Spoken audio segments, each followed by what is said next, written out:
Hi, welcome everyone to Coleman Report Live. I'm Joseph Coleman. Welcome Lance and Delaney Sexton. We have a great show today. We have a lot of news and information for the SBA lending space. And Bob sends his regard. We just got back from Phoenix from our event. The BDO of the Year Awards went fantastic. In fact, I have a couple pictures. Yeah, this was great. So we had a couple cancellations due to COVID, unfortunately, but the event went on, and we gave the awards to Bruce Wynn from Umpqua Bank and Jared Johnson from First Internet, Ken Rosenthal, I think everybody knows Ken, from CDC, and Stacy Sanchez, also from CDC. So these are some pictures, and we had an absolute wonderful time in Phoenix. It was a great, the Arizona Biltmore is just beautiful. So it's good to see everyone. Bob Judge came out and gave us a talk on inflation in the secondary market, which is really relevant right now. And long story short, it was a fantastic event. So congratulations to all the award winners. We are planning on having each award winner on the show at one point. We're going to do interviews with them throughout the next couple weeks. So again, congratulations to everyone that attended that. So Delaney, let's get into this. Big news of the day is Cabbage filed for bankruptcy. That was a big talking point in the room. Give us some background. $540 million is owed, and they filed for bankruptcy. So what's going on with Cabbage? Yes, this week they're, I don't know what the proper term is, but they go by K Servicing, and they're handling all of Cabbage's PPP loans. They filed for bankruptcy. I believe they have an outstanding PPP balance of $1.3 billion right now.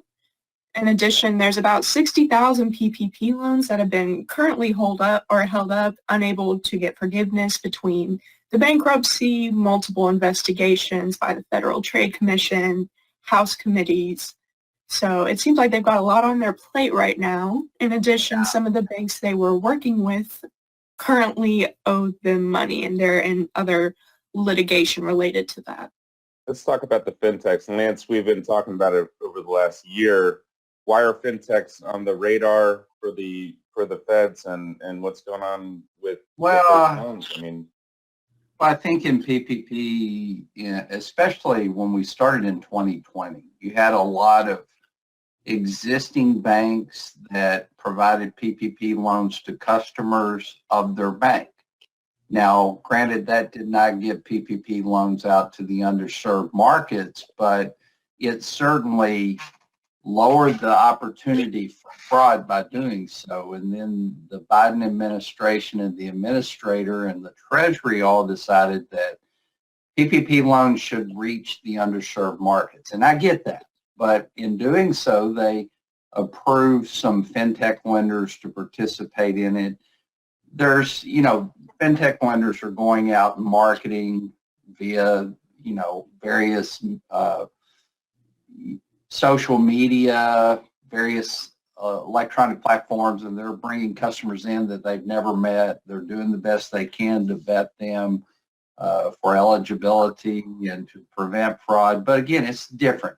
If I'm at Bank XYZ and I've had a customer for 25 years and they walk in 2020 and needed a PPP or a PPP loan, it was easier to know, yes, this is a legitimate business. Yes, they have employees. Yes, they're going to use it on payroll, as opposed to a fintech who talks to Billy Barnes in the northeast corner of Minnesota and never met the guy, and everything provided was online. So, there's no right or wrong answer to this. Now, Cabbage, on the other hand, was involved in 2020, and most of their problems were created with how they processed loans during the 2020 PPP effort. Additionally, almost everybody on this call probably has an American Express card in their wallet. American Express bought Cabbage, but they were smart enough to peel it off into a separate entity called K Servicing. And two problems happened to K Servicing. One, they did a horrible job of forgiveness. They did not do a good job of forgiveness. I'm not stating this from anything other than what I've read. Their forgiveness percentage is very low. And my understanding is the Fed, because they're not a bank and they don't have deposits. I mean, all of us on the call know a bank used its deposits to fund its PPP loans.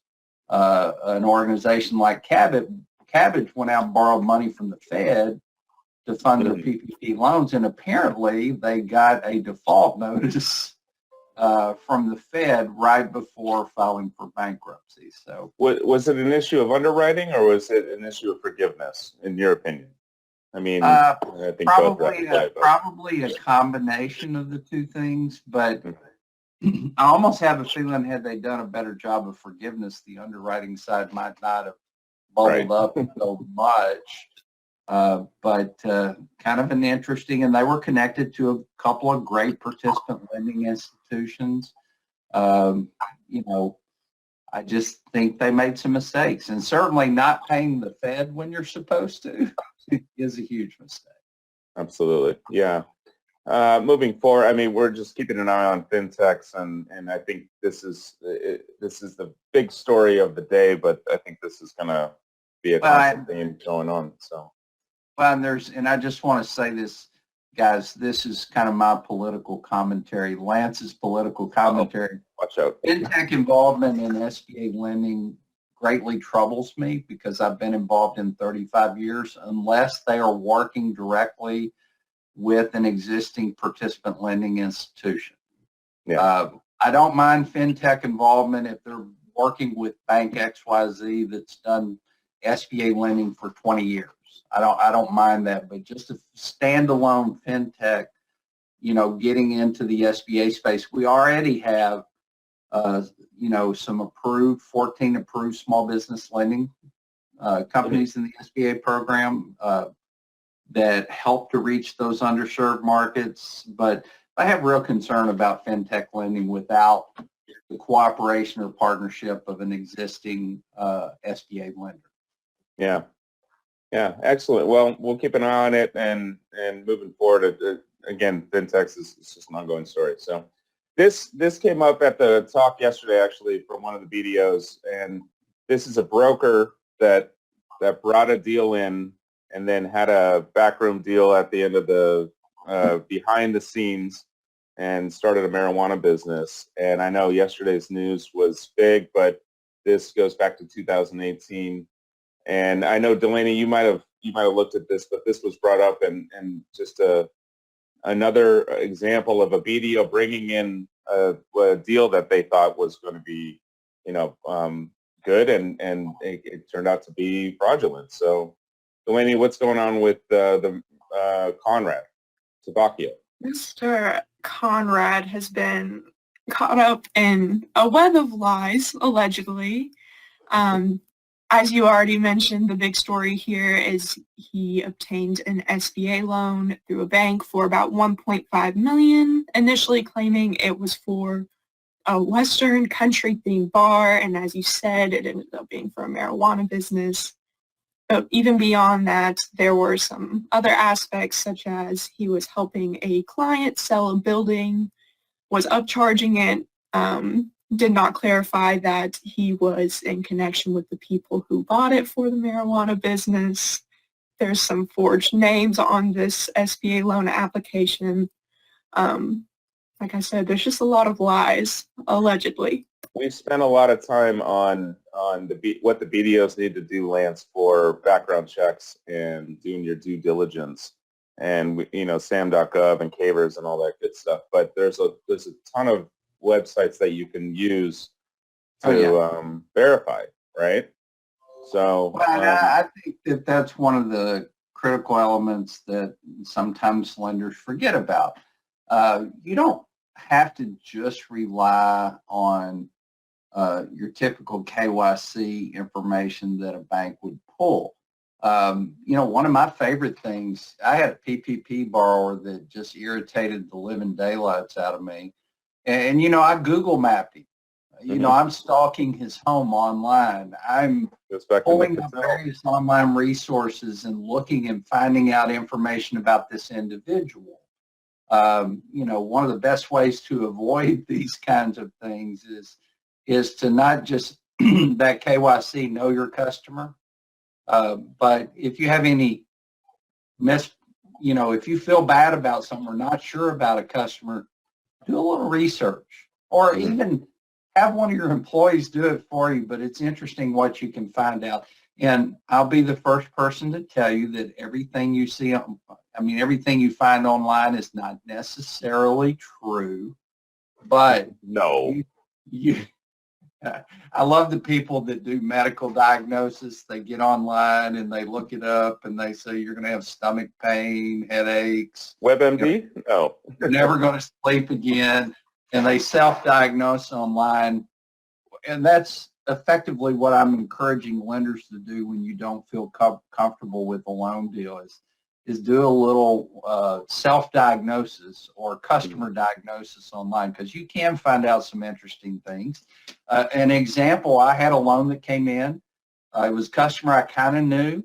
I had some concern. I started looking online. The CAVERS report was clean.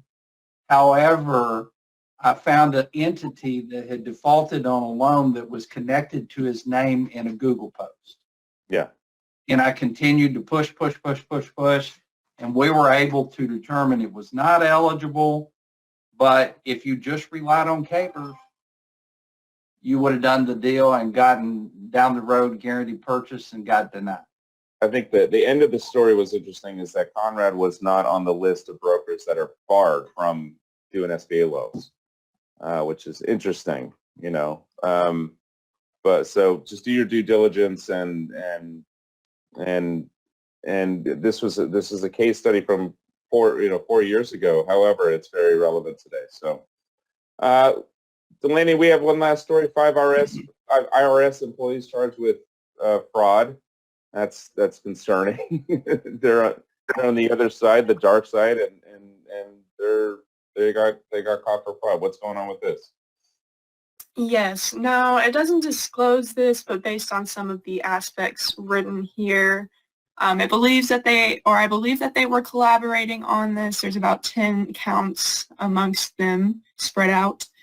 But they're claiming that on the applications, they had a clothing business, essentially, that did not exist. They all obtained varying amounts. I think about $1 million in total, but they all allegedly spent it on some fun items, a Mercedes-Benz, trips to Las Vegas, personal investment accounts, a lot of Gucci clothing and accessories, Nice. jewelry, all of the works.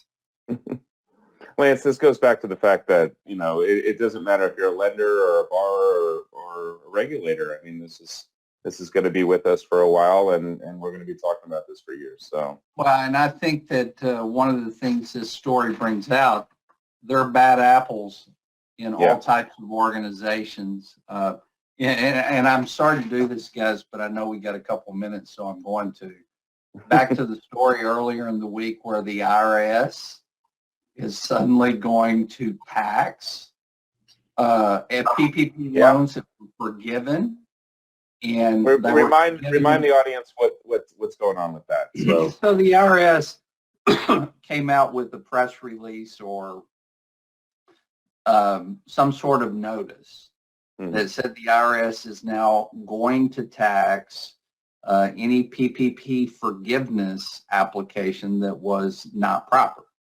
So let's just throw an example. Somebody got a $50,000 PPP loan and they didn't spend it on payroll. They spent it on other things that were not forgivable. But they scratched the 60% payroll number into their 3508S and it got fully forgiven and wiped off the books. IRS is saying that should be fully taxed. Now, I get that and I agree with the concept, guys. I agree that a improper forgiveness should be taxed, but how in the world do you make that determination in the millions and millions of PPP loans that exist and all the loans that have been forgiven? Because in the direct forgiveness portal, guys, it's a real quick take a quick look at it, punch the button, it's forgiven, the bank gets paid. And, for the last 6 months, anything under 100,000 was not even referred to Treasury, although it looks like they're going to reverse that decision. So it's, I think it's interesting when we see a story on IRS, and I hate to get off fraud, but I'm very curious to see their guidance on how they're going to make a determination, because me and a friend were joking, are they going to have a checkbox on the 2022 1040 that says, I got illegitimate forgiveness on my PPP loan check. The amount was X. Thus, I'm going to pay tax on it. I don't think so. So, I mean, I'm going to be real interested. Now, do I agree with the concept? Yes, I agree. If somebody got illegitimate forgiveness, they should be taxed, because there are millions of small businesses that did it the right way that should be forgiven, that should not be taxed.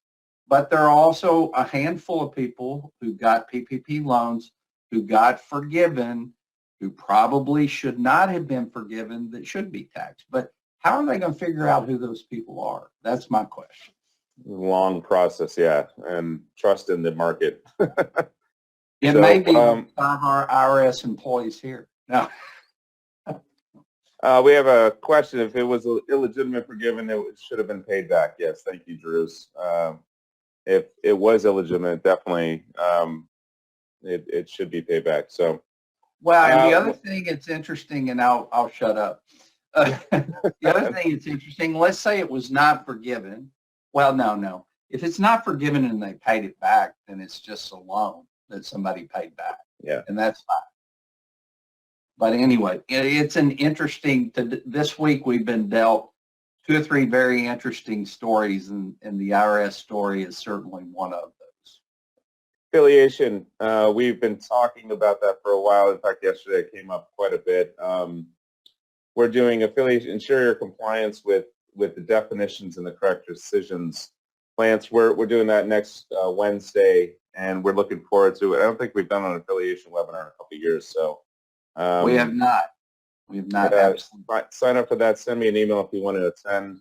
That's going to be good. So, well, thank you, Miss Sexton and Mr. Sexton. We appreciate all the insights, and we look forward to having Bob back on Monday with our guest. And again, congratulations to the BDO of the Year award winners. It was a wonderful event. It was great to see everyone. In fact, that was Bob's first business trip since 2020.